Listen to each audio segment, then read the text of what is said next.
Welcome दोस्तों। आज हम लोग बिहार बोर्ड के 10वीं क्लास के संस्कृत के 7 नंबर पाठ नीति श्लोका के प्रश्न और उत्तर को पढ़ेंगे। नीति श्लोका का अर्थ होता है नीति संबंधी श्लोक। इसके लघु उत्तरीय प्रश्न और उत्तर को पढ़ने वाले हैं, जिसका जवाब 20 से 30 शब्दों में देना होता है। प्रत्येक प्रश्न 2 अंक का होता है। लघु उत्तरीय प्रश्न 10वीं के बोर्ड एग्जाम में 16 पूछा जाता है, उसमें से किन्हीं 8 प्रश्नों का ही जवाब देना होता है।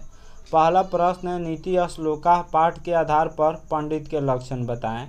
पंडित किसे कहा जाता है? यह 2018 के एनुअल एग्जाम में पूछ दिया हुआ है। इसका उत्तर होगा जिसके कर्म को सर्दी, गर्मी, भय, भावुकता, संपन्नता अथवा विपन्नता बाधा नहीं डालता है, उसे ही पंडित कहा गया है। तथा सभी जीवों के आत्मा के रहस्य को जानने वाले, सभी कार्यों को जानने वाला और मनुष्य के उपाय को जानने वाले व्यक्ति को पंडित कहा जाता है। अगला प्रश्न है, अपनी प्रगति चाहने वाले को क्या करना चाहिए? अपनी उन्नति चाहने वाले व्यक्ति को क्या करना चाहिए? तो इसका उत्तर होगा अपनी प्रगति चाहने वाले को निद्रा यानी नींद, तंद्रा, तंद्रा का अर्थ ऊँघना होता है, तो निद्रा, तंद्रा, भय, क्रोध, आलस्य और देर से काम को करने की आदत को त्याग देना चाहिए। अगला प्रश्न है, नीति श्लोका पाठ के आधार पर मूर्ख का लक्षण लिखे। मूर्ख का क्या लक्षण है? इसका उत्तर होगा नीति श्लोका पाठ में महात्मा विदुर ने मूर्ख मनुष्य के 3 लक्षण बतलाए हैं।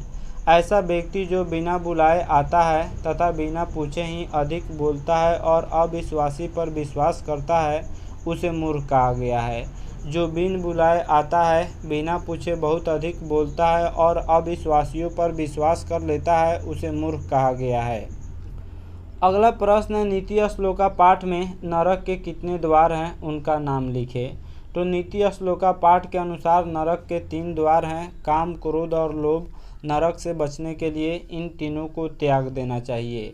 अगला प्रश्न है, नरकस्य त्रिविधम द्वारम कस्य नाशनम। हिंदी में उत्तर दे। इसका अर्थ होगा नरक के 3 द्वार किसका नाश करता है? तो इसका उत्तर होगा नरक जाने के 3 रास्ते हैं। नरक जाने के 3 द्वार हैं, काम, क्रोध और लोभ, और यह आत्मा को नष्ट करता है। इससे आत्मा नष्ट हो जाती है। इन तीनों को छोड़ देना चाहिए। अगला प्रश्न है, नीति श्लोका पाठ के अनुसार कौन सा 3 वस्तु त्याग देना चाहिए? इसका उत्तर होगा नीति श्लोका पाठ के अनुसार नरक के 3 द्वार काम, क्रोध और लोभ हैं, इसे त्याग देना चाहिए। अगला प्रश्न है, नीच मनुष्य कौन है? पठित पाठ के आधार पर स्पष्ट करें। इसका उत्तर होगा जो बिना बुलाए हुए प्रवेश करता है, बिना पूछे हुए बहुत बोलता है, अविश्वासी पर विश्वास कर लेता है, ऐसा पुरुष ही नीच श्रेणी में आता है। अगला प्रश्न है, नीति श्लोका पाठ के आधार पर स्त्रियों की क्या विशेषताएं हैं? इसका उत्तर होगा स्त्रियां घर की लक्ष्मी हैं, ये पूजनीय तथा महाभाग्यशाली हैं, ये महापुरुषों को जन्म देने वाली होती है, इसलिए स्त्रियां विशेष रूप से रक्षा करने योग्य होती है। अगला प्रश्न है, नीति श्लोका के आधार पर कैसा बोलने वाले व्यक्ति कठिन से मिलते हैं? नीति श्लोका में एक श्लोक है, सुलभा पुरुषा राजन सत्यम प्रियवादिना अप्रियस्तु पथस्य वक्ता श्रोता च दुर्लभा। जिसका अर्थ होगा कि सदैव प्रिय बोलने वाले और सुनने वाले लोग मिल जाते हैं। हमेशा प्रिय बोलने वाले और सुनने वाले लोग मिल जाते हैं, लेकिन अप्रिय ही सही उचित बोलने वाले लोग बहुत कम मिलते हैं। वे लोग बहुत दुर्लभ हैं। तो इसमें भी वही पूछा गया है, नीति श्लोका के आधार पर कैसा बोलने वाले व्यक्ति कठिन से मिलते हैं। तो अप्रिय ही सही लेकिन उचित बोलने वाले लोग कठिन से मिलते हैं। इसका उत्तर होगा नीति श्लोका पाठ में कहा गया है कि सत्य यानी कल्याणकारी लेकिन अप्रिय बातों को कहने वाले और सुनने वाले व्यक्ति संसार में बड़ी कठिनाई से मिलते हैं। सत्य ही बोले लेकिन अप्रिय बोले, ऐसे लोग बहुत कठिनाई से मिलते हैं। अगला प्रश्न है, नीति श्लोका पाठ के आधार पर नराधम के लक्षण लिखें। नराधम का अर्थ नीच होता है। तो नीति श्लोका में एक श्लोक है, अनाहुतः प्रविशति अपृष्टो बहुभाषते अविश्वते विश्वसिति मूढ़ चेता नराधम। उसमें बताया गया है कि जो बिन बुलाए प्रवेश करता है, बिन पूछे बहुत अधिक बोलता है और अविश्वासियों पर विश्वास करता है, उसे मूढ़ और नीच कहा गया है। मनुष्यों में मूर्ख और नीच कहा गया है, तो इसका उत्तर होगा बिना बुलाए हुए प्रवेश करता है, बिना पूछे हुए बहुत बोलता है, अविश्वसनीय व्यक्ति पर विश्वास करता है, ये नराधम के लक्षण हैं, अर्थात मनुष्यों में नीच होते हैं। नराधम का अर्थ मनुष्यों में नीच। अगला प्रश्न है, नीति श्लोका पाठ के आधार पर सुलभ और दुर्लभ कौन है? तो इसका उत्तर होगा सदा प्रिय बोलने वाले, अर्थात जो अच्छा लगे वहीं बोलने वाले मनुष्य सुलभ हैं। अप्रिय ही सही उचित वचन बोलने वाले और सुनने वाले मनुष्य दोनों ही प्रायः दुर्लभ हैं। अप्रिय ही बोले लेकिन उचित वचन बोले तथा सुनने वाले लोग इस दुनिया में कठिन हैं। लेकिन हमेशा प्रिय बोलने वाले, जो अच्छा लगे वही बात बोलने वाले लोग मिल जाते हैं, लेकिन उचित बोलने वाले लोग इस संसार में बहुत कठिनाई से मिलते हैं। अगला प्रश्न है, नीति श्लोका पाठ में मूढ़ चेता नराधम किसे कहा गया है? मूढ़ का अर्थ मूर्ख होता है और नराधम का अर्थ नीच होता है। तो मूर्ख और मनुष्यों में नीच किसे कहा गया है? तो श्लोका है, अनाहुता प्रविशति अपृष्टो बहुभाषते अविशति विश्वसिति मूढ़ चेता नराधमा। उसमें बताया गया है कि जो बिन बुलाए प्रवेश करता है, बिना पूछे अधिक बोलता है और अविश्वासियों पर विश्वास कर लेता है, उसे मूर्ख और मनुष्यों में नीच कहा गया है।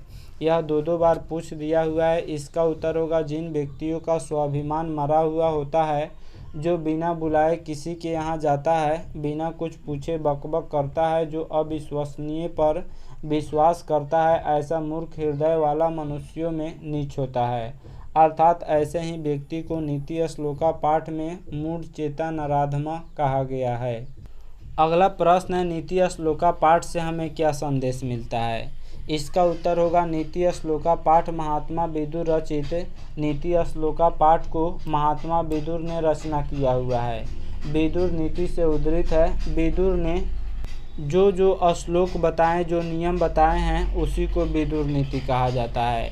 इनमें महाभारत से लिया गया चित्त को शांत करने वाला यानी मन को शांत करने वाला आध्यात्मिक श्लोक हैं। इन श्लोकों में जीवन के यथार्थ पक्ष का वर्णन किया गया है, यानी जीवन के वास्तविक पक्ष का वर्णन किया गया है। इससे संदेश मिलता है कि सत्य ही सर्वश्रेष्ठ है, सत्य मार्ग से कभी नहीं विचलित होना चाहिए। नीति श्लोका पाठ में बताया गया है कि सत्य का मार्ग ही सबसे श्रेष्ठ मार्ग है। इस मार्ग से हमें कभी भी विचलित नहीं होना चाहिए, इस मार्ग को कभी भी छोड़ना नहीं चाहिए। अगला प्रश्न है, नीति श्लोका पाठ के आधार पर मनुष्यों के 6 दोषों का हिंदी में वर्णन करें। 6 का अर्थ 6 होता है। तो नीति श्लोका पाठ के आधार पर मनुष्यों के अंदर 6 दोष बताए गए हैं। अगर कोई मनुष्य उन्नति चाहता है तो उसके अंदर से 6 दोषों को त्याग देना होगा। नीति श्लोका में एक श्लोक है, 6 दोषा पुरुषों हात्वया भूति मिक्षिता निद्रा तंद्रा भयम क्रोधम आलस्यम दीर्घ सूत्रता। यानी ईश्वर चाहने वाले व्यक्ति को, उन्नति चाहने वाले व्यक्ति को 6 दोषों को त्याग देना चाहिए। निद्रा, ऊँघना, भय, क्रोध, आलस्य और किसी भी कार्य को देर तक करते रहना। अथवा इसको दूसरे तरीक़ा से भी पूछा जा सकता है, अपना विकास चाहने वाले को किन किन दोषों को त्याग देना चाहिए, अथवा 6 प्रकार के दोष कौन कौन हैं, पठित पाठ के आधार पर वर्णन करें। यह 3 बार पूछ दिया हुआ है। इसका उत्तर होगा मनुष्य के 6 प्रकार के दोष। निद्रा, तंद्रा का अर्थ ऊँघना होता है, भय, क्रोध, आलस्य तथा दीर्घ सूत्रता किसी भी कार्य को देर तक कहते रहना ऐश्वर्य यानी विकास प्राप्ति में बाधक बनने वाले होते हैं। विकास प्राप्ति में यह 6 दोष, 6 अवगुण बाधक बनने वाले होते हैं। जो पुरुष ईश्वर चाहते हैं उन्हें इन दोषों को त्याग देना चाहिए। जो पुरुष उन्नति चाहते हैं उनको ये 6 प्रकार के दोषों को त्याग देना चाहिए। अगला प्रश्न है, नीति श्लोका पाठ से हमें क्या शिक्षा मिलती है? इसका उत्तर होगा विदुर नीति से नीति श्लोका पाठ उद्धृत है। विदुर नीति विदुर के द्वारा लिखा गया है। तो विदुर नीति से नीति श्लोका पाठ उद्धृत है। इसमें महात्मा विदुर ने मन को शांत करने के लिए कुछ श्लोक लिखे हैं। इन श्लोकों से हमें यह शिक्षा मिलती है कि सांसारिक सुख थोड़ी देर के लिए होती है। सांसारिक सुख थोड़ी देर के लिए होती है, लेकिन आध्यात्मिक सुख अस्थायी है। सुंदर आचरण से हम बुरे आचरण को समाप्त कर सकते हैं। काम, क्रोध, लोभ और मोह को नष्ट करके नरक जाने से बच सकते हैं। अगला प्रश्न है, नीति श्लोका पाठ का 5 वाक्यों में परिचय दे। इसका उत्तर होगा, इस पाठ में व्यास रचित महाभारत के उद्योग पर्व के अंतर्गत विदुर नीति से संकलित 10 श्लोक हैं। नीति श्लोका को व्यास के द्वारा रचना किया गया है। महाभारत की रचना व्यास के द्वारा किया गया है। संसार का सबसे बड़ा महाकाव्य महाभारत है, उसमें कुल 1 लाख श्लोक हैं तथा महाभारत में 18 पर्व हैं। तो नीति श्लोका जो पाठ है यह महाभारत के उद्योग पर्व से लिया गया है। महाभारत युद्ध के आरंभ में धृतराष्ट्र ने अपनी चित्त शांति के लिए विदुर से परामर्श किया था। विदुर ने उन्हें स्वार्थपरक नीति त्याग कर राजनीति के शाश्वत यानी जो कभी न बदले, परमार्थिक अर्थ जो हमेशा एक रूप और एक रस रहे, उपदेश दिए थे। इन्हें विदुर नीति कहते हैं। इन श्लोकों में विदुर के अमूल्य उपदेश भरे हुए हैं। धृतराष्ट्र ने विदुर से कुछ सवाल पूछा और उस सवाल का जवाब विदुर देते हैं, उसी को विदुर नीति कहा जाता है। उन्होंने सवाल का जवाब उपदेश के रूप में दिया, ऐसा उपदेश के रूप में दिया जो कभी बदल नहीं सकता है। तो ये था नीति श्लोका के प्रश्न और उत्तर। आशा करता हूँ यह वीडियो आप सब किसी को काफ़ी पसंद आया होगा। हमारे चैनल को सब्सक्राइब करें, इस वीडियो को लाइक करें तथा अधिक से अधिक शेयर करें। Thanks for watching my video.